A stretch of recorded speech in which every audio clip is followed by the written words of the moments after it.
इस कहानी में टॉप है जंगकुक। तो कहानी की शुरुआत होती है एक बहुत ही ज्यादा सुनहरी शाम से, जब जंगकुक के पिता उन्हें बताते हैं कि उन्होंने जंगकुक का रिश्ता एक अच्छे खानदान में तय कर दिया है। पर जंगकुक इस चीज का विरोध कर रहे होते हैं क्योंकि उन्हें अभी शादी नहीं करनी थी। जिस पे जंगकुक के पिता उन्हें बोलते हैं कि तुम एक माफिया हो, आखिर कौन तुमसे शादी करना चाहेगा।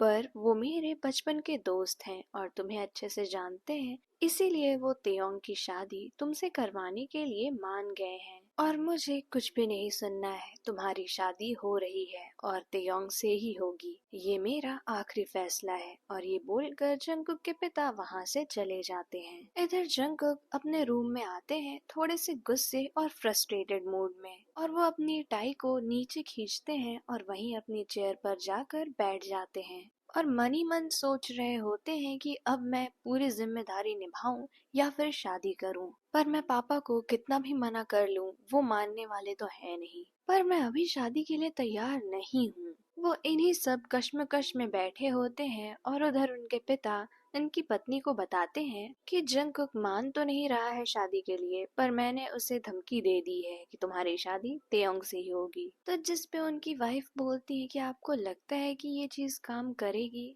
तो जंगकुक के पिता बोलते हैं जरूर करेगी। अगर हमने जबरदस्ती जंगकुक की शादी नहीं करवाई तो तुम देखना वो कभी शादी नहीं करेगा। और उसके बाद उनकी वाइफ बोलती पर आपने तियोंग को ही क्यों चुना। तो वो बोलते हैं क्योंकि वो मेरे दोस्त का बेटा है और मैंने उसे बचपन से देखा है, यहाँ तक कि जंगकुक भी उसे बचपन से जानता है। तो मुझे लगा कि किसी अनजान इंसान को अपने घर ले आने से अच्छा है किसी जानने वाले को ले आऊं। और फिर वो अपनी वाइफ को बोलते हैं कि तुम टेंशन मत लो, जंगकुक ये शादी जरूर करेगा। और इसके बाद जब दूसरे दिन जंगकुक अपने कमरे से नीचे आते हैं तो देखते हैं कि आज से ही उनकी शादी की तैयारियां शुरू हो गई थी। उनकी माँ उनके लिए कपड़ों के रंग देख रही थी तो उनके पिता डिजाइन्स देख रहे थे सजावट के लिए। और वो दोनों अपने काम में इतने ज्यादा बिजी थे कि उन्होंने ध्यान ही नहीं दिया कि कब जंगकुक वहां पे आ गए। अपने माता पिता को इतनी धूमधाम से तैयारी करते देख जंगकुक को एक बार ऐसा लगा कि ये लोग इतने ज्यादा खुश हैं सिर्फ और सिर्फ मेरे शादी करने की वजह से। तो इसका मतलब है मुझे शादी करनी ही पड़ेगी, चाहे वो भले ही इन दोनों की खुशी के लिए क्यों ना हो। और फिर जंगकुक अपनी माँ के पास आते हैं और उनके कंधे पर सर रख के डिजाइन्स देख रहे होते हैं। और उन्हें प्यार से उनकी माँ उनके गाल पर हाथ रखती है और बोलती है कि जंगकुक तुम्हें कौन सा कलर पसंद आ रहा है। मैं तो सोच रही हूँ तुम्हारे लिए मरून कलर का सूट बनवाऊं। तो जिस पे जंगकुक बोलते हैं कि आपको जो भी पसंद आए, आप जो भी बोलेंगी मैं वही पहनूंगा। और उधर उनके पिता लाइट पर्पल और वाइट कलर का थीम रखते हैं जो काफी ज्यादा रॉयल लगता है। इसके बाद वो अपने मम्मी पापा से बोलते हैं कि ठीक है अब मैं काम पे जा रहा हूँ, और वो काम के लिए निकल जाते हैं। जंगकुक माफिया वर्ल्ड के गॉडफादर होने के साथ साथ एक परफ्यूम कंपनी के सीईओ भी थे, और ऐसे सीईओ जिन्हें देखकर पूरा स्टाफ थर थर कांपता था। बाहर किसी को भी नहीं पता था कि जंगकुक वही हैं जो माफिया के गॉडफादर हैं, क्योंकि जंगकुक ने अपनी दोनों लाइफ को अलग अलग ही रखा, लेकिन उनकी स्ट्रिक्टनेस हर जगह दिखती है जिस वजह से उनका स्टाफ भी उनसे काफी ज्यादा डरता है। पर शायद इसी स्ट्रिक्टनेस की वजह से वो नंबर 1 है परफ्यूम मार्केट में भी। और इसके बाद जंगकुक अपनी कंपनी पहुंचते हैं और अपने काम में लग जाते हैं। वहीं दूसरी तरफ तेयोंग की सुबह बहुत ही ज्यादा प्यारी थी। उनके घर में भी शादी की पूरी तैयारियां चल रही थी और तेयोंग कहीं ना कहीं एक्साइटेड भी थे, क्योंकि उन्हें अपनी पूरी कॉलेज लाइफ या फिर स्कूल लाइफ में भी किसी को अपना बॉयफ्रेंड नहीं बनाया, और अब फाइनली उनकी शादी हो रही है और वो इस लाइफ को सच में एंजॉय करना चाहते हैं। तो वो भी फटाफट फ्रेश होकर आते हैं और अपने मम्मी पापा की हेल्प करने लगते हैं। और अपने पापा मम्मी की हेल्प करने के बाद वो किचन में भी जाते हैं और उन लोगों के लिए बहुत ही अच्छा अच्छा खाना बनाते हैं। और फिर ये सब हो जाने के बाद तेयोंग अपने छोटी सी बेकरी में जाते हैं जो उन्होंने खुद खोली थी अपने खुद के पैसों से, अपने पिता से लिए हुए पैसों से नहीं, क्योंकि तेयोंग को बहुत ही ज्यादा पसंद थी ऐसे छोटी सी बेकरी खोलना। और वहां जाकर हर संडेज को वो बच्चों को फ्री में पेस्ट्रीज दिया करते थे, जिसकी वजह से उनकी वो बेकरी काफी ज्यादा मशहूर थी। वहाँ पर नॉर्मल डेज में बिक्री तो बहुत ज्यादा होती थी, लेकिन संडेज को जैसे वहाँ पर बच्चों की एक तरह से बाढ़ ही आ जाती थी। पर तेयोंग को ये काम इतना ज्यादा पसंद था कि उन्होंने कभी भी किसी आए हुए बच्चे को खाली हाथ वापस नहीं जाने दिया। लेकिन आज जब वो अपनी बेकरी में जाते हैं तो वो सोच रहे होते हैं कि शादी के पहले तो मैं चाहे जैसे रह सकता हूँ, लेकिन क्या शादी के बाद जंगकुक मुझे ये सब करने देंगे? और वो यही सोचते सोचते अपनी एक चेयर पे बैठ जाते हैं और तभी उनके इकलौते दोस्त जिमिन वहाँ पर आ जाते हैं और बोलते हैं कि तेयोंग, तुमने मुझे बताया नहीं तुम्हारी शादी तय हो गई है। लेकिन जब जिमिन देखते हैं कि तेयोंग का मुंह कुछ ज्यादा ही उतरा हुआ है तो वो तुरंत तेयोंग के बगल आ जाते हैं और बोलते हैं, जल्दी बताओ किसने तुम्हें ऐसे सैड किया, मैं उसको अभी सबक सिखा कर आता हूँ। जिस पे तेयोंग उनका हाथ पकड़ लेते हैं और बोलते हैं, जिमिन, शादी के पहले तो मैं अपने मन से कुछ भी कर ले रहा हूँ, लेकिन शादी के बाद मुझे उस इंसान से पूछना पड़ेगा कि क्या मैं ये कर सकता हूँ या नहीं, और जरूरी नहीं है कि वो हाँ ही बोले हर चीज के लिए, तो मैं क्या करूँगा? जिस पे जिमिन बहुत ही जोर से हंसने लगते हैं और फिर वहीं बगल में एक चेयर लेकर बैठ जाते हैं और तेयोंग को बोलते हैं कि पहली बात, तुम ऑफिशियली 23 इयर्स के हो, तो तुम्हें किसी और की राय या फिर परमिशन लेने की जरूरत नहीं है। और दूसरी बात, अगर तुम किसी से पूछते भी हो कोई काम करने के लिए तो तुम्हारा हर काम सही तो होता है, उसमें कभी कोई गलतियां होती ही नहीं है, तो मुझे नहीं लगता है कि जंगकुक तुम्हें किसी चीज के लिए मना करेंगे। तो जिस पे तेयोंग बोलते हैं, तुम्हें कैसे पता कि मेरा सारा काम सही होगा, क्या पता जंगकुक की नजरों में ये काम गलत हो, तो मैं क्या करूँगा? जिस पे जिमिन थोड़ा देर सोचते हैं और बोलते हैं, तो यहीं पे तो आती है मनाने की ट्रिक्स। तुम्हें उनके सामने अपनी प्यारी वाली शक्ल बनानी है और उनसे बोलना है कि जंगकुक, प्लीज मैं एक काम कर सकता हूँ, और देखना कैसे वो चुटकियों में पिघलते हैं। तो जिस पे तेयोंग बोलते हैं, तुम श्योर हो ना ऐसा कुछ काम करेगा? तो जिमिन बोलते हैं, तेयोंग, तुम पहले उनसे बात तो करो, क्या पता तुम जैसा सोच रहे हो वैसे वो हो ही ना। जिस पे तेयोंग बोलते हैं, तुम सही बोल रहे हो, मैं फालतू में ही टेंशन ले रहा हूँ, चलो अपना काम करते हैं। और फिर वो दोनों बेकरी में काम करना शुरू कर देते हैं और फिर ऐसे ही 2 हफ्ते बीत जाते हैं। दोनों घरों में धूमधाम से तैयारियां चल ही रही थी और फिर आखिरकार वो दिन आ ही जाता है जब जंगकुक और तेयोंग की शादी थी। सब बहुत ही ज्यादा खुश थे, पर जंगकुक, उन्हें अभी भी इस चीज से खुशी नहीं हो रही थी, पर अपने माता पिता के लिए वो कुछ भी नहीं बोल रहे थे। सारी रस्में बहुत ही अच्छे से पूरी हो जाती हैं और फिर जब उन दोनों को किस करने के लिए कहा जाता है तो तेयोंग की धड़कनें अपने आप बहुत ही ज्यादा तेज हो जाती हैं और जैसे जैसे जंगकुक उनके पास आ रहे होते हैं वो अपनी आंखें बंद कर लेते हैं, पर तेयोंग को वो किस लिप्स पे नहीं बल्कि अपने गाल पे महसूस होती है, जिसकी वजह से वो आंखें खोलते हैं तो देखते हैं कि जंगकुक ने उन्हें उनके गाल पे किस किया है। तो वो मन ही मन सोच रहे होते हैं कि ऐसा क्यों, क्या जंगकुक को कोई प्रॉब्लम है? फिर उनके मन में आता है, हो सकता हो कि अभी जंगकुक शर्मा रहे हों और इतने सारे लोगों के बीच में वो ऐसा कुछ ना करें, पर फिर भी उनके मन में थोड़े नेगेटिव थॉट्स भी आ रहे थे कि पता नहीं मैं जंगकुक को पसंद भी हूँ या नहीं। और अब बारी आती है तेयोंग के जंगकुक के घर जाने की। तेयोंग अपना घर छोड़ने के नाम से ही रोना शुरू कर देते हैं। फिर वो अपने मम्मी पापा के गले लगते हैं और फिर जब वो जिमिन को देखते हैं तब तो और भी ज्यादा रोने लगते हैं। तो जिमिन उन्हें खुद ही गले लगाकर बोलते हैं कि सब कुछ अच्छा ही होगा। और इसके बाद जब वो कार देखते हैं तो वो इतनी ज्यादा लंबी होती है और उतनी ही ज्यादा खूबसूरत कि तेयोंग को लगता है कि ये सच में सिर्फ एक सीईओ है या फिर कुछ और भी है। पर उस टाइम तेयोंग उतना ज्यादा इस बात पे ध्यान नहीं देते हैं और उस कार में बैठ जाते हैं और जंगकुक भी उनके बगल बैठ जाते हैं और वो कार चल देती है।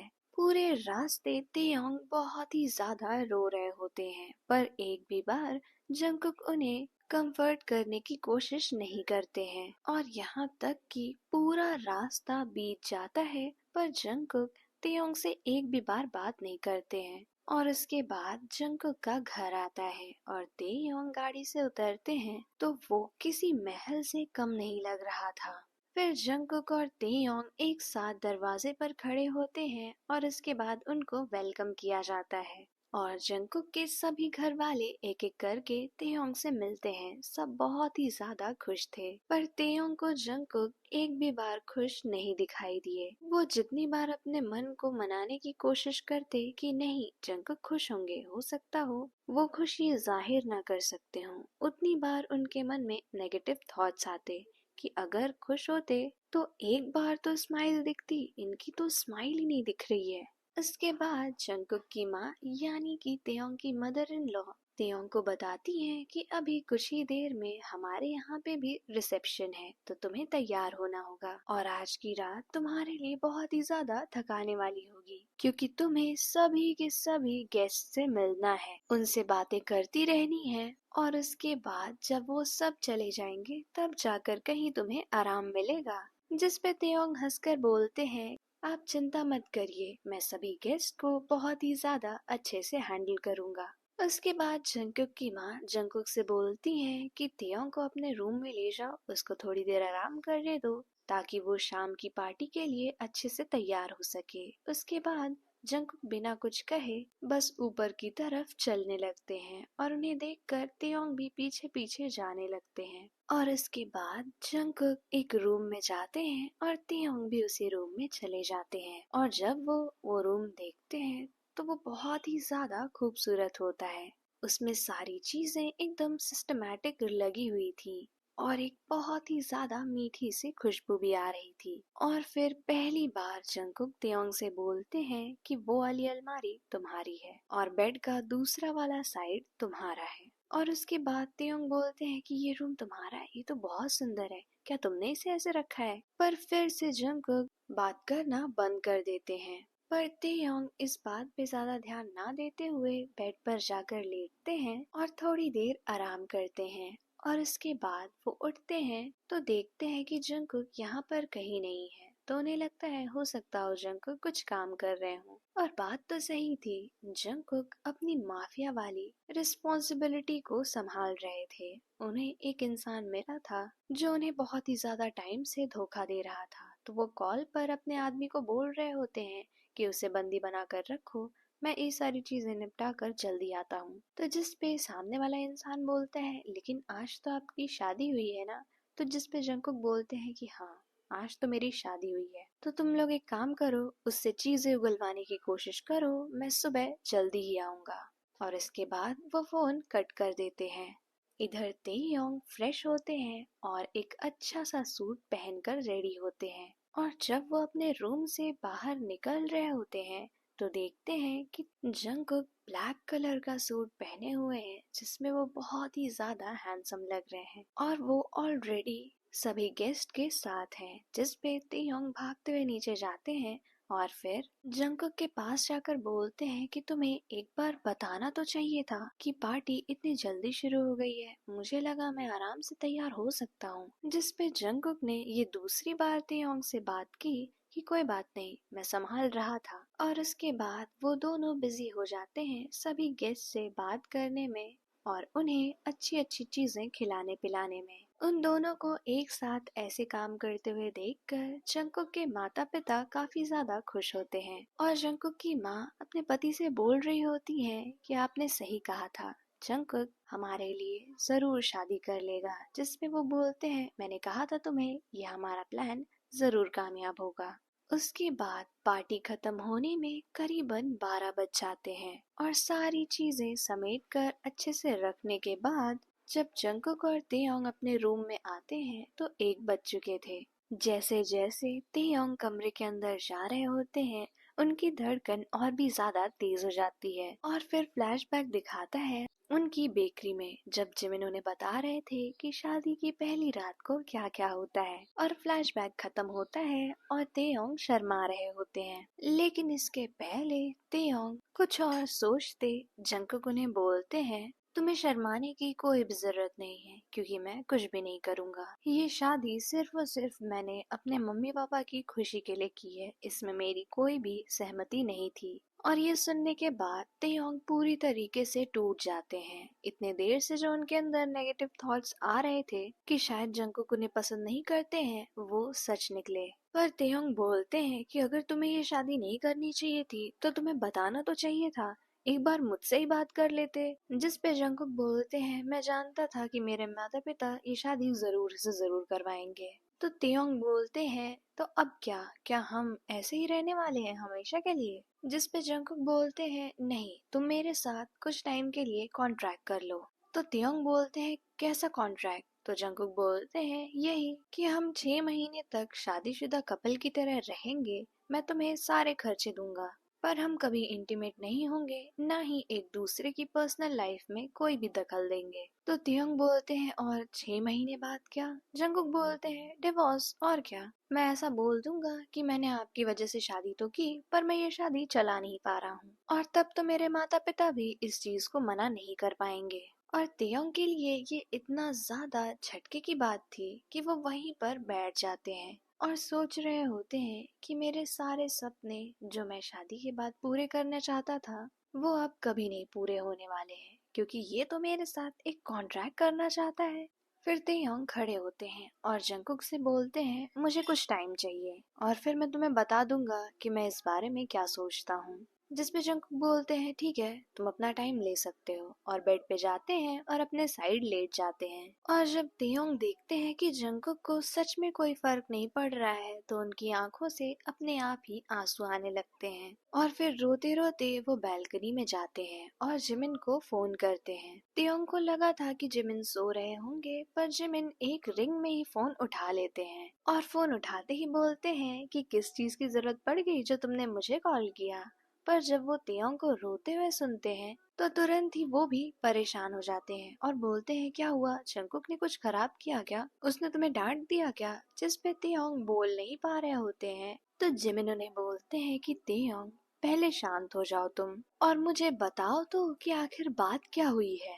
जिस पे तेयोंग रोना बंद करते हैं और जिमिन को सारी बात बताते हैं। तो जिमिन बोलते हैं कि क्या वो तुमसे कॉन्ट्रैक्ट मैरिज करना चाहता है? उसका दिमाग तो सही है ना? तो अगर उसे ऐसा ही करना था तो उसने तुमसे इस तरह शादी क्यों की? जिस पे तेयोंग बोलते हैं, वो तो मुझे भी नहीं पता, वो बोल रहे थे कि उन्होंने अपने माता पिता की खुशी के लिए किया, वो मेरी लाइफ बर्बाद कर सकते हैं, पर अपने माता पिता से सिर्फ एक ना नहीं बोल पाए थे। तो उस पे जिमिन बोलते हैं कि तुम्हें कोई भी टेंशन लेने की जरूरत नहीं है, तुम कल ही उसे बोल दो कि तुम्हें डाइवोर्स चाहिए और अपने घर वापस चले आओ। तो तेयोंग बोलते हैं, मैं भी ऐसा ही करना चाहता हूँ, पर अगर मैं इस तरह घर चला गया तो मेरे मम्मी पापा को बहुत ज्यादा दुख होगा, और मैं अब उन लोगों को कोई भी दुख नहीं देना चाहता हूँ। तो जिमिन बोलते हैं, तुम पागल हो क्या? तुम उस इंसान के साथ वहाँ रहने वाले हो? तो तेयोंग बोलते हैं कि हाँ, मैं 6 महीने तक यहाँ पर रह के देखना चाहता हूँ। तो जिमिन बोलते हैं कि मैं तो तुम्हें इस चीज की बिल्कुल सलाह नहीं दूंगा कि तुम्हें वहाँ रुकना चाहिए, बल्कि तुम्हें आज ही वहाँ से चले आना चाहिए था, पर अगर तुम ये चीज ट्राई करना चाहते हो तो तुम करके देख सकते हो, पर याद रखना, मैं हमेशा तुम्हारे लिए हूँ। तुम्हें अगर कभी भी जंगकुक परेशान करे तो तुम तुरंत मेरे पास आ सकते हो, मैं जरूर उसे सबक सिखा दूंगा। और ये सुनकर तेयोंग हल्का सा मुस्कुरा देते हैं, और इसके बाद वो कॉल कट करते हैं और अपने कमरे में आ जाते हैं। फिर अपने साइड के बेड आराम से लेटते हैं और यही सारी चीजें सोचते हुए सो जाते हैं। और फिर सुबह तेयोंग की आंख बहुत ही ज्यादा जल्दी खुल जाती है, और वो अपने बगल देखते हैं तो जंगकुक बहुत ही ज्यादा शांति से सो रहे होते हैं। और उन्हें देखकर तेयोंग बोलते हैं कि क्या इसे देखकर ऐसा लगता है कि ये इतना ज्यादा खूंखार होगा, ना ढंग से बात करता है, और अब तो मुझे कॉन्ट्रैक्ट मैरिज के लिए बोल रहा है, ये इंसान बिल्कुल भी अच्छा नहीं है। और इसके बाद वहाँ से उठते हैं और फ्रेश होने के लिए चले जाते हैं। और तेयोंग को नहीं पता था कि जंगकुक उस टाइम जग रहे थे और उन्होंने तेयोंग की सारी बातें सुन ली, पर वो तेयोंग को कुछ बोल नहीं रहे होते हैं और बस बहुत ही ज्यादा हल्का सा मुस्कुरा रहे होते हैं। उसके बाद फ्रेश होकर बाहर आते हैं तेयोंग, तो देखते हैं अभी भी जंगकुक सोए ही हैं, पर वो उन्हें उठाते नहीं हैं और नीचे चले जाते हैं अपने मदर इन लॉ के पास उनकी हेल्प करने के लिए। और वो दोनों किचन में एक दूसरे से अच्छे से बात करते हुए खाना बना रहे होते हैं। और जैसे ही वो दोनों खाना बनाकर डाइनिंग टेबल पर रख रहे होते हैं, तभी जंगकुक ऊपर से नीचे उतर के आ रहे होते हैं और फिर वो सब एक साथ बैठकर ब्रेकफास्ट कर रहे होते हैं। तो उनकी माँ उन्हें बताती है कि आज सारा खाना तेयोंग ने खुद ही बनाया है। तो जंगकुक उस खाने को खाकर देखते हैं और बोलते हैं कि अच्छा है खाना। तो जिस पे तेयोंग बहुत ही ज्यादा खुश हो जाते हैं और फिर वो भी खाना खा रहे होते हैं। और खाना खाने के बाद जब जंगकुक का ऑफिस जाने का वक्त हो जाता है तो वो तेयोंग को अपने पास बुलाते हैं और उनसे बोलते हैं क्या तुमने सोचा और तुम मुझे जवाब कब देने वाले हो? तुम जल्दी से मुझे जवाब दो क्योंकि मुझे पेपर वर्क्स भी करने हैं। जिस पे तेयोंग उनको बोलते हैं कि मैं तैयार हूँ ये चीज करने के लिए, पर मेरी एक शर्त है। जिस पे जंगकुक बोलते हैं कैसी शर्त? तो तेयोंग बोलते हैं कि मैं ये 6 महीने के लिए करने के लिए तैयार हूँ, पर आपको भी मुझसे एक वादा करना होगा कि मैं इन 6 महीनों तक अपनी बेकरी पे जा सकता हूँ। और इस पे जंगकुक सच में हंस देते हैं और बोलते हैं कि बस इतनी सी बात। और उन्हें ऐसे हंसता देखकर तियोंग की हार्ट बीट सच में तेज हो जाती है क्योंकि वो देखते हैं जंगकुक हंसते हुए काफी अच्छे लगते हैं। तो तियोंग बोलते हैं कि तुम मान गए इस बात के लिए? तो जंगकुक बोलते हैं हाँ, इसमें कौन सी ना मानने वाली बात थी। और फिर जंगकुक बोलते हैं कि जल्दी ही पेपर्स तैयार होंगे और उसके पहले भी तुम बेकरी जा सकते हो। और फिर जंगकुक अपने काम के लिए निकल पड़ते हैं और इधर तेयोंग वहाँ पे अपना सारा काम निपटाते हैं और बेकरी के लिए खुशी खुशी निकल जाते हैं। और इसके बाद वहाँ पर जिमिन से मिलकर वो ये सारी चीजें बताते हैं। तो जिमिन बोलते हैं कि जिस चीज का तुम्हें डर था वो तो हुआ ही नहीं, वो तो तुरंत मान गया तुम्हारी बेकरी आने के लिए, पर जो चीज तुम्हें चाहिए थी यानी कि शादी के बाद की जिंदगी वो तुम्हें नहीं मिली। जिस पे तेयोंग थोड़ा सा सैड हो जाते हैं, पर जिमिन बोलते हैं इसमें सैड होने वाली कौन सी बात है, तुम आराम से इन 6 महीनों में एंजॉय करो और फिर किसी और से शादी कर लेना। तो तेयोंग बोलते हैं तुम्हें क्या लगता है शादी एक खेल है कि आज इससे कर लो कल उससे कर लो? नहीं, मैं चाहता हूँ कि इन 6 महीनों में वो बदल जाए और हम एक साथ रहें। क्या तुम्हारे पास इसको करने का कोई आइडिया है? तो जिमिन बहुत देर तक सोचते हैं और फिर बोलते हैं हाँ याद आया, कुछ ही दिनों में तो करवा चौथ का व्रत है ना? तो त्योंग बोलते हैं हाँ, पर उससे क्या? तो जिमिन बोलते हैं मेरे पास एक प्लान है, तुम जंगकुक के लिए करवा चौथ का व्रत रखना और फिर बेहोशी का नाटक करना और देखना कि उसे कोई फर्क पड़ता है या नहीं। तो त्योंग बोलते हैं ये तुम्हारा प्लान है जिसमें तुम्हें पता ही नहीं है कि आखिर अंजाम होगा क्या। तो जिमिन बोलते हैं कि अरे तुम ये ट्राई करके तो देखना, अगर उसे कोई फर्क नहीं पड़ा तो तुम मेरा नाम बदल सकते हो।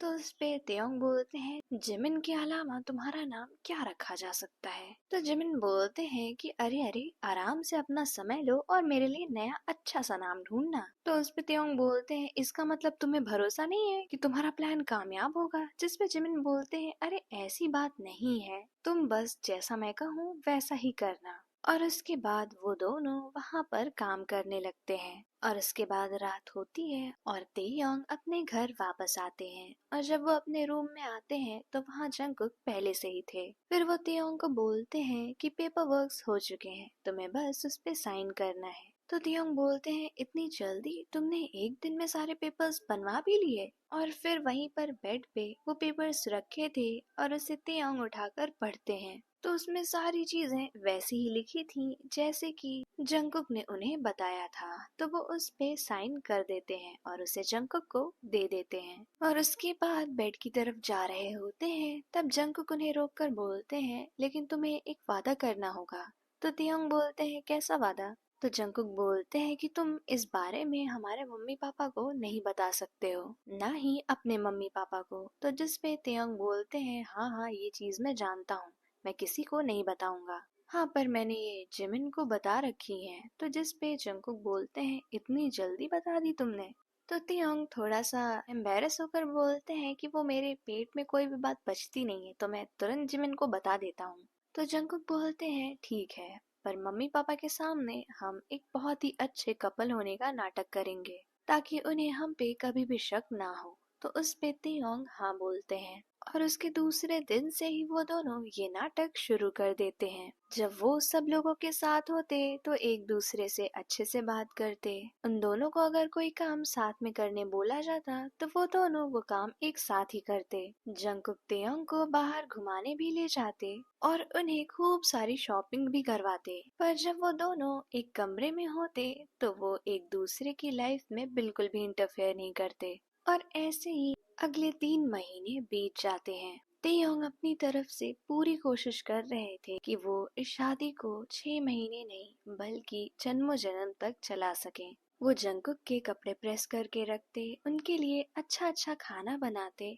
उनके वापस आने तक उनका वेट करते, फिर उन्हें डिनर खिलाते और एक साथ ही सो जाते। और कहीं ना कहीं बिन जाने जंगकुक को भी इन सब की अब आदत हो रही थी। पर वो फिर भी ना तेयोंग को ये बताते हैं कि वो ये सब पसंद करने लगे हैं, ना ही वो खुद को ये महसूस होने देते हैं कि वो शायद अब तेयोंग को पसंद करने लगे हैं। और चौथे महीने की शुरुआत में ही था करवा चौथ और तेयोंग ने जंगकुक को पहले ही बता दिया था कि वो ये व्रत रखने वाले हैं। तो जिस पे जंगकुक बोलते हैं कि क्या तुम श्योर हो, क्योंकि मेरी माँ तो ये व्रत कभी नहीं रखती हैं। पर तेयोंग बोलते हैं नहीं, मैं ये व्रत रखना चाहता हूँ। और वो जंगकुक को ये भी बताते हैं कि आज वो बेकरी नहीं जाएंगे और जंगकुक को भी घर वापस जल्दी आना होगा, क्योंकि इस व्रत में बहुत सी रस्में होती हैं जिसको निभाना होता है। तो जंगकुक बोलते हैं ठीक है, मैं जल्दी आने की कोशिश करूंगा और अपने काम के लिए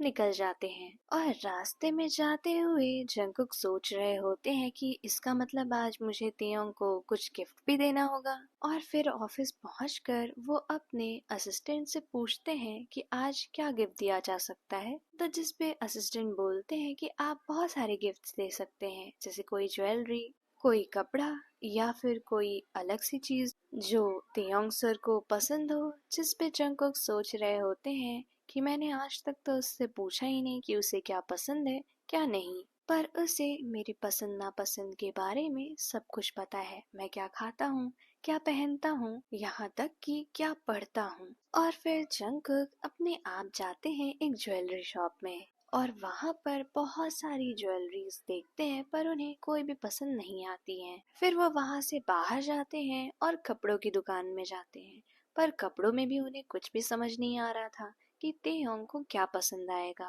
और उसके बाद जंगकुक के चेहरे पर एक स्माइल आ जाती है और वो कहते हैं मुझे समझ में आ गया कि मैं तेयोंग को क्या दूंगा। और वहीं दूसरी तरफ तेयोंग घर में बैठे होते हैं और वो एक एक करके जंगकुक के साथ हुए पल को याद कर रहे होते हैं। सबसे पहले उन्हें याद आता है जब शुरुआत में उन दोनों ने ये नाटक शुरू किया था और एक दिन जंगकुक लाइब्रेरी में बैठकर अपनी कुछ किताबें पढ़ रहे थे और तेयोंग उनके लिए कॉफी लेकर जाते हैं। तो जंगकुक उनसे बोलते हैं कि कॉफी को यहीं रख दो। और जब कॉफी रख कर तेयोंग जाने ही वाले होते हैं, पर उनका पैर लड़खड़ाता है और वो जंगकुक की गोद में गिर जाते हैं, जिस पे जंगकुक उन्हें पकड़ लेते हैं। उस टाइम पर तेयोंग की हार्ट बीट इतनी ज्यादा तेज होती है कि वो उन्हें अपने कानों में सुन सकते थे। उसके बाद झटके से तेयोंग उनकी गोद से उठते हैं और बोलते हैं माफ करना, मैं गलती से गिर गया था। पर जंगकुक कुछ भी नहीं बोलते हैं। ऐसे ही उन्हें एक और बार का प्यारा सा मोमेंट याद आ रहा होता है जब तेयोंग किचन में जंगकुक के लिए कुछ खाना बना रहे थे और जंगकुक वहाँ आते हैं कुछ सामान लेने के लिए। और तेयोंग को वहाँ देखकर जंगकुक बोलते हैं कि मुझे वो सामान चाहिए, क्या तुम दे सकते हो। जिस पे तेयोंग बोलते हैं हाँ जरूर, और वो ऊपर वाली रैक से वो सामान उतारने की कोशिश कर रहे होते हैं। और तब तक जंगकुक बोलते हैं कोई बात नहीं, तुम रहने दो, और उनके पीछे से ही आकर वो सामान उतार लेते हैं। और वो दोनों इतने ज्यादा पास होते हैं कि तेयोंग बहुत ही ज्यादा ब्लश करने लगते हैं। और फिर जंगकुक को भी समझ में आता है जो उन्होंने किया अभी, तो वो सामान लेकर बिना कुछ बोले वहां से चले जाते हैं। और फिर ऐसे ही एक दिन जब वो दोनों सो रहे थे और अचानक से तेयोंग की नींद खुलती है, तो वो देखते हैं कि जंगकुक उनके बहुत ही ज्यादा पास है और यहाँ तक कि जंगकुक का हाथ तेयोंग की कमर पे था, जिसपे वो बहुत ही ज्यादा ब्लश करने लगते हैं। पर वो जंगकुक का हाथ अपने ऊपर से हटाते नहीं है, वैसे ही सो जाते हैं, ये सोचते हुए कि कभी तो जंगकुक खुद से ये करेंगे। ऐसे ही बैठे बैठे तेयोंग अपने सारे अच्छे अच्छे पल याद कर रहे होते हैं। फिर वो उठते हैं और रस्मों के लिए जो भी चीजें जरूरी थी उनको तैयार करके रखने लगते हैं। वो बहुत ही अलग अलग तरह के खाने बनाते हैं, खुद भी बहुत ही ज्यादा अच्छे से तैयार होते हैं और फिर जंगकुक का इंतजार कर रहे होते हैं। पर सुबह से ना खाना ना पानी पीने की वजह से उन्हें थोड़ा थोड़ा चक्कर आ रहा होता है, पर वो खुद को बोल रहे होते हैं कि बस कुछ देर और उधर जंगकुक बहुत ही खुशी खुशी तेयोंग के लिए लिए होते हैं एक बहुत ही ज्यादा प्यारा सा एक प्लशी। तो जिस पे उनके असिस्टेंट बोलते हैं कि आप श्योर हैं कि तेयोंग सर को ये पसंद आएगा, तो उस पे जंगकुक बोलते हैं कि उसकी हरकतें बिल्कुल बच्चों जैसी हैं, तो मुझे पक्का यकीन है कि उसे ये प्लशी बहुत पसंद आएगा। और फिर वो अपने घर की तरफ निकल पड़ते हैं। जंगकुक जब तक वापस आते हैं शाम के 7 बज चुके थे और इसके बाद वो आते ही तेयोंग से बोलते हैं कि मैं थोड़ा सा लेट हो गया, माफ करना मुझे। और ये सुन के तेयोंग बहुत ही ज्यादा शॉक्ड हो जाते हैं, क्योंकि ये पहली बार था जब जंगकुक ने उनसे माफी मांगी हो। पर वो कुछ नहीं बोलते हैं और बोलते हैं कि हमें रस्में शुरू करनी चाहिए। वहाँ घर के बाकी सभी लोग भी थे जो तेयोंग को वो रस्में करते हुए देख रहे थे और जंगकुक बस उनके सामने खड़े थे। पर जैसे ही तेयोंग जंगकुक को बोलते हैं कि अब मुझे पानी पिलाइए, उन्हें पता नहीं क्या होता है कि वो चक्कर खाकर गिर रहे होते हैं और जंगकुक उन्हें भागकर अपनी गोद में पकड़ लेते हैं। उसके बाद जंगकुक तेयोंग को बहुत ही ज्यादा उठाने की कोशिश करते हैं, उनके मुंह पर पानी के छींटे भी मारते हैं, पर तेयोंग उठ ही नहीं रहे थे, जिसपे वो सब बहुत ही ज्यादा परेशान हो जाते हैं और जंगकुक उन्हें लेकर तुरंत ही हॉस्पिटल के लिए निकल जाते हैं। और फिर हॉस्पिटल में तेयोंग को इमरजेंसी में एडमिट किया जाता है। और कुछ देर बाद जब डॉक्टर्स उस इमरजेंसी वार्ड से बाहर निकलते हैं तो जंगकुक तुरंत उनके पास भागकर जाते हैं और पूछते हैं कि वो कैसा है, कोई सीरियस बात तो नहीं है ना। जिसपे वो डॉक्टर बोलते हैं नहीं, पूरे दिन भूखे प्यासे रहने की वजह से उनकी हालत बहुत ही ज्यादा कमजोर हो गई थी और इसीलिए उन्हें चक्कर आए और वो बेहोश हो गए। कोई भी चिंता करने की बात नहीं है, हमने ग्लूकोज चढ़ा दिया है, कुछ देर में उन्हें होश आ जाएगा। और ये सुनने के बाद जंगकुक की सांस में सांस आती है और वो घर पे कॉल करके बता देते हैं कि तेयोंग खतरे से बाहर है, उन्हें कुछ नहीं हुआ है और मैं कुछ देर में उन्हें लेकर घर आ जाऊंगा। उसके बाद जंगकुक वहीं वार्ड के बाहर इधर उधर चक्कर लगा रहे थे और इंतजार कर रहे थे कि कब तेयोंग को होश आए। और उसके बाद जब तेयोंग को होश आता है तो डॉक्टर जंगकुक को अंदर बुलाते हैं और तेयोंग आँख खोलकर जंगकुक को देखते हैं। फिर डॉक्टर वहाँ से चले जाते हैं तो जंगकुक तेयोंग को बोलते हैं तुम्हें ऐसे करने की क्या जरूरत थी, अगर तुम्हें कुछ हो जाता तो। और ये पहली बार था जब जंगकुक ने उनसे कोई ऐसी बात कही थी। तो वो जंगकुक से बोलते हैं पर तुम्हें तो मैं पसंद नहीं था ना, और हमारी तो कॉन्ट्रैक्ट मैरिज हुई थी, तो अब तुम्हें मेरी फिक्र क्यों हो रही है। जिस पे जंगकुक बोलते हैं कॉन्ट्रैक्ट मैरिज थी वो मुझे पता है, पर मैंने ये कब कहा कि मैं तुम्हें पसंद नहीं करता हूँ। और ये सुनकर तो तेयोंग बहुत ही ज्यादा ब्लश करने लगते हैं, तो जिस पे जंगकुक वहाँ बैठते हैं और तेयोंग का हाथ अपने हाथ में लेते हैं। और ये पहली बार था जब जानबूझकर जंगकुक ने तेयोंग को टच किया था। और फिर जंगकुक तेयोंग को बोलते हैं तुम जल्दी से ठीक हो जाओ, मुझे तुम पूरे घर में भागते दौड़ते ही पसंद आते हो तेयोंग। उसके बाद तेयोंग बोलते हैं कि हाँ बस कुछ महीने की बात और है, फिर मैं चला जाऊंगा, तब कौन भागेगा दौड़ेगा तुम्हारे इतने बड़े से घर में। तो जिस पे कुछ देर जंगकुक शांत रहते हैं और फिर तेयोंग को बोलते हैं कि क्या मैं तुम्हारे सामने एक ऑफर रख सकता हूँ। तो जिस पे तेयोंग बोलते हैं कैसा ऑफर। तो जंगकुक बोलते हैं कि मैं उस 6 महीने के कॉन्ट्रैक्ट को 6 जन्मों में बदल सकता हूँ क्या। तो इस पे तेयोंग बहुत ही ज्यादा बड़ी सी स्माइल देते हैं, पर फिर उनकी स्माइल गायब हो जाती है। तो जंगकुक बोलते हैं ऐसा क्यों हुआ।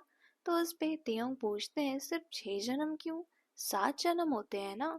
तो उस पे जंगकुक हंसकर बोलते हैं कि अरे ये जन्म मैं काउंट थोड़ी ना कर रहा हूँ, इसके बाद आने वाले अगले 6 जन्मों के लिए बोल रहा हूँ। तो उस पे तेयोंग बोलते हैं मैं खुशी खुशी तैयार हूँ इस कॉन्ट्रैक्ट को आगे बढ़ाने के लिए। और फिर वो दोनों ही हंस रहे होते हैं इस बात पे।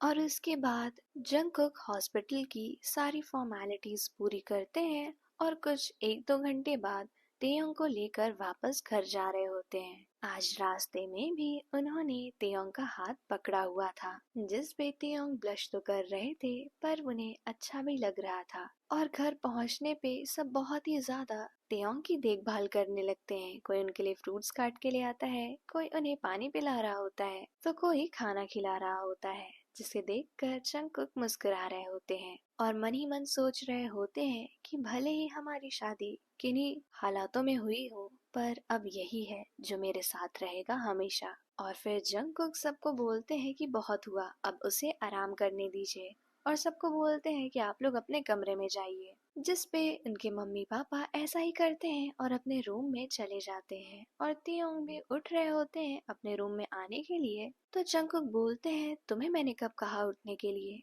और फिर उनके पास आते हैं और उन्हें अपनी गोद में उठा लेते हैं। और ये देखकर तो तियोंग पूरी तरीके से शॉक्ड हो जाते हैं, पर उन्हें मन ही मन ये चीज बहुत ही ज्यादा अच्छी लगती है। फिर जंगकुक उन्हें लेकर अपने रूम के अंदर आते हैं और उन्हें बेड पे बिठाते हैं और बोलते हैं कि इसके पहले हम अपना कॉन्ट्रैक्ट आगे बढ़ाएं, मुझे तुमसे कुछ बातें बतानी है। तो तियोंग बोलते हैं हाँ मैं सुन रहा हूँ। तो जंगकुक बताते हैं कि मैं एक माफिया गॉडफादर हूँ।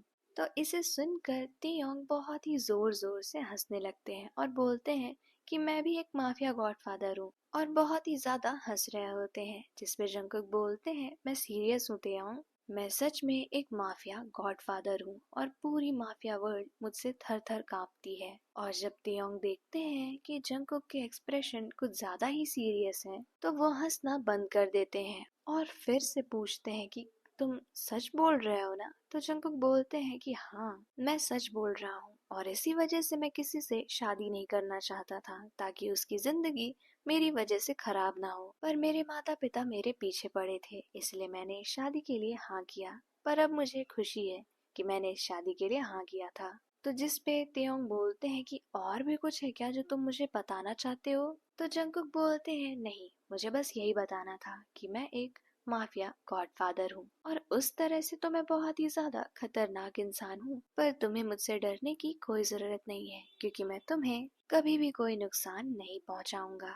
जिस पे तेयोंग मुस्कुरा देते हैं और फिर जंगकुक बोलते हैं दूसरी चीज, और फिर वहीं पीछे रखे एक पैकेट में से वो प्लशी निकालते हैं और उसे देखते ही तियोंग की आंखें चमकने लगती हैं, और वो तुरंत उस प्लशी को अपने हाथ में ले लेते हैं और बोलते हैं ये कितना क्यूट है, और उसी के जैसे चेहरे बनाने लगते हैं। और ये देखकर जंगकुक हंस रहे होते हैं, क्योंकि उन्हें पता था कि तेयोंग ऐसी ही बचकानी हरकतें करेंगे। उसके बाद तेयोंग जंगकुक से पूछते हैं कि तुम्हें कैसे पता था कि मुझे ऐसी प्यारी चीजें पसंद है। तो जंगकुक बोलते हैं मुझे ऐसा पता तो नहीं था, पर मैंने बस गेस किया कि तुम्हें ये प्यारा लगेगा। और फिर उसके बाद जंगकुक तेयोंग से बोलते हैं अब फाइनली हम अपना कॉन्ट्रैक्ट हमेशा हमेशा के लिए कर सकते हैं। और इस पे तेयोंग भी बोलते हैं ये अब हमारा कॉन्ट्रैक्ट हमेशा के लिए होगा।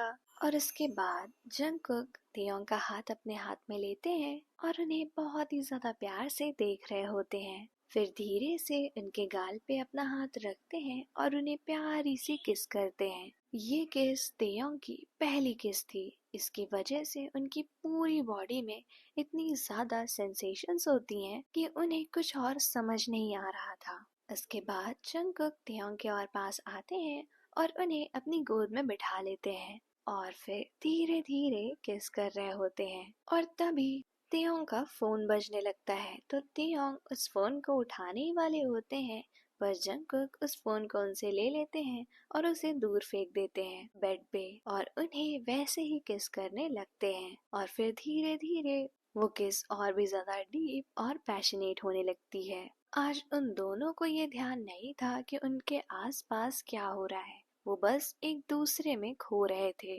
फिर जंगकुक धीरे धीरे अपने हाथ को तेयोंग की शर्ट से अंदर ले जाते हैं और उनकी कमर पे रब कर रहे होते हैं, जिससे तेयोंग और भी ज्यादा सेंसेशंस फील करते हैं और उनके मुंह अपने आप खुल जाते हैं। जिसका फायदा उठाते हुए जंगकुक उन्हें और भी ज्यादा डीप किस करने लगते हैं। ऐसे करते करते तेयोंग को जंगकुक वहीं बेड पर लिटाते हैं और फिर शर्ट के अंदर से हाथ बाहर निकाल कर उनकी शर्ट को खोलते हैं। और जब उनकी शर्ट खोलने से तेयोंग उन्हें रोकते हैं तो जंगकुक उनका दोनों हाथ पकड़कर उनके सर के ऊपर कर देते हैं और अपना काम वापस से करने लगते हैं। और फिर उनकी शर्ट खोलकर जंगकुक उन्हें गर्दन पे किस करते हैं और फिर उससे नीचे आते हैं और उनके निपल्स को भी बहुत ही ज्यादा प्यार से किस कर रहे होते हैं। और इन सारी चीजों पे तेयोंग की फीलिंग बहुत ही ज्यादा बढ़ रही होती है और उन्हें कुछ और समझ नहीं आता है, बस वो जंगकुक का नाम ले रहे होते हैं। और अपना नाम सुनकर जंगकुक काफी ज्यादा सेटिस्फाइड फील कर रहे होते हैं। और फिर धीरे धीरे उन दोनों के कपड़े पूरी तरीके से जमीन पर होते हैं और वो दोनों एक दूसरे की बाहों में। और ऐसे ही वो रात उन दोनों की सांसों की आवाजों से भर जाती है। और फिर दूसरी सुबह होती है और जब तेयोंग की आँख खुलती है तो वो देखते हैं कि जंगकुक वहाँ पर नहीं है। फिर वो एक दो बार जंगकुक को आवाज देते हैं तो जंगकुक वॉशरूम से बाहर आते हैं। वो सिर्फ और सिर्फ एक टॉवल लपेटे थे और उनके पूरे शरीर से पानी टपक रहा था।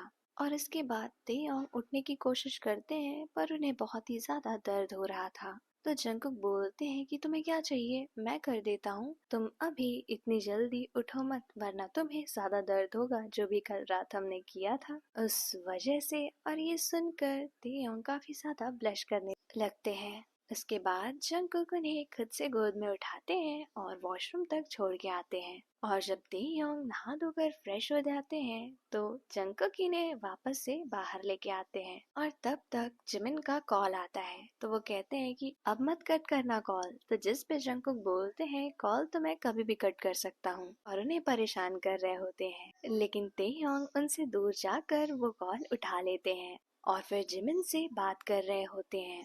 और फिर वो जिमिन को सारी चीजें बताते हैं जो भी हुआ। तो जिमिन कहते हैं देखा ना मेरा आइडिया काम कर गया। तो तेयोंग जिमिन को कहते हैं कि मैं सच में बेहोश हो गया था। जिमिन बोलते हैं वो मुझे पता है पर कम से कम मेरा आइडिया तो यही था ना कि तुम बेहोश हो जाओ। तो तेयोंग कहते हैं हाँ हाँ ठीक है, तुम सब जानते हो पर तुमने मेरी हर टाइम मदद की, इसके लिए बहुत बहुत थैंक यू जिमिन। तो जिमिन बोलते हैं कि दोस्ती में थैंक यू कैसा। और वो बोलते हैं कि जब तुम ठीक हो जाना तो वापस से बेकरी आ जाना। जिस पे तेयोंग ब्लश करने लगते हैं और बोलते हैं ठीक है अब मैं कॉल कट कर रहा हूँ। और फिर वो कॉल कट कर देते हैं और जंगकुक उनका इंतजार कर रहे थे। फिर वो जंगकुक के पास जाते हैं तो जंगकुक उन्हें कहते हैं कि अब तुम टेंशन मत लो, मैं तुम्हारे साथ हमेशा रहूंगा। और ऐसे ही तेयोंग की एक कॉन्ट्रैक्ट मैरिज जो सिर्फ 6 महीने के लिए थी बन जाती है जन्मों जन्म के लिए।